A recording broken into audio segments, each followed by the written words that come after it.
In the previous video, we introduced loops as programming concept.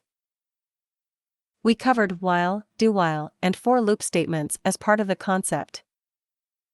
In this video, we introduce the list.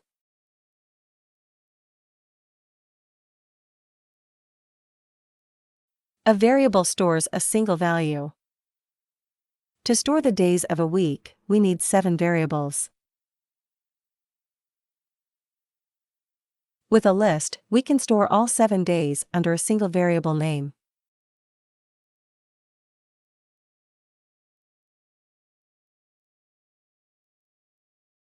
Think of a list as a row of lockers. Each locker is numbered starting with 0. And each locker contains an item of a list. To reference an item, we use the list name with an index number.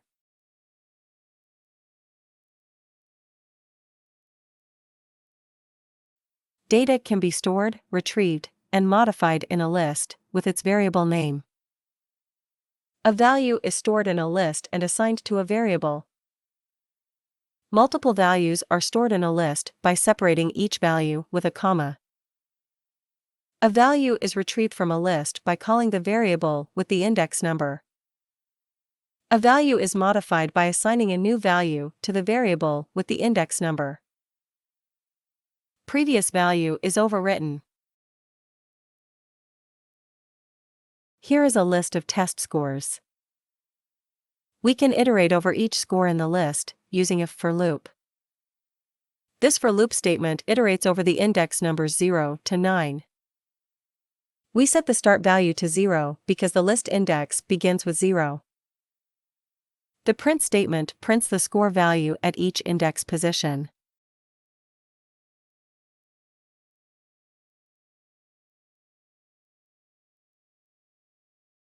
A list can be static or dynamic in size.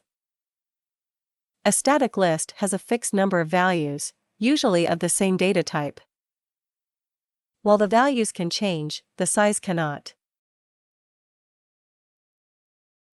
Since the number of items and the data type of the items are known in a static list, a computer allocates just enough memory space in its memory system. Hence, the size of a static list cannot change. Some programming languages call a static list an array. A dynamic list is flexible. It can grow in size, or it can shrink in size.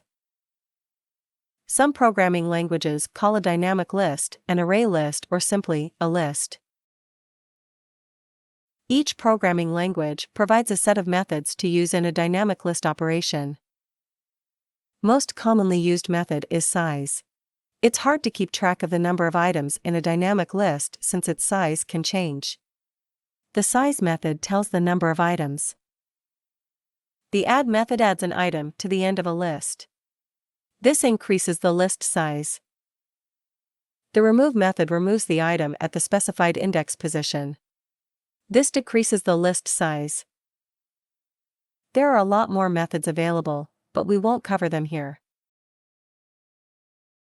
Here is a list of test scores in a dynamic list. We want to iterate over the scores and remove any score below 70. Here is a for loop statement with the index number starting at 0.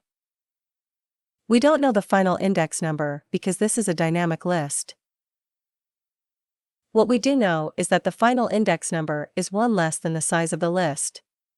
This is because the index begins with 0. The size method tells the number of items in the scores list. This value is then assigned to a variable, sc.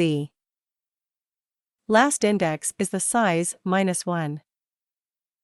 Now we can use the variable, last index, to indicate the final index number. Inside the for loop, we use the if conditional statement. If the score at a particular index position is below 70, remove it from the list.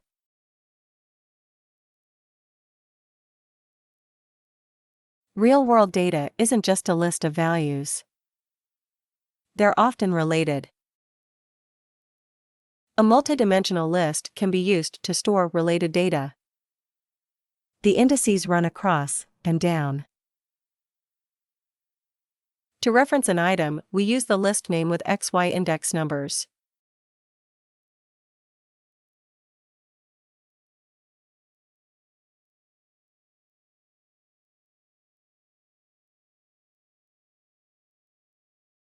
Lists can be used creatively to represent the real-world data.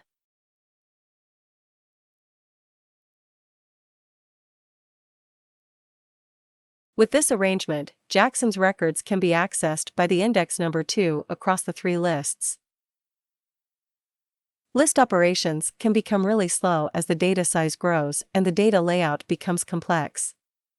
That's a whole new discussion for another video.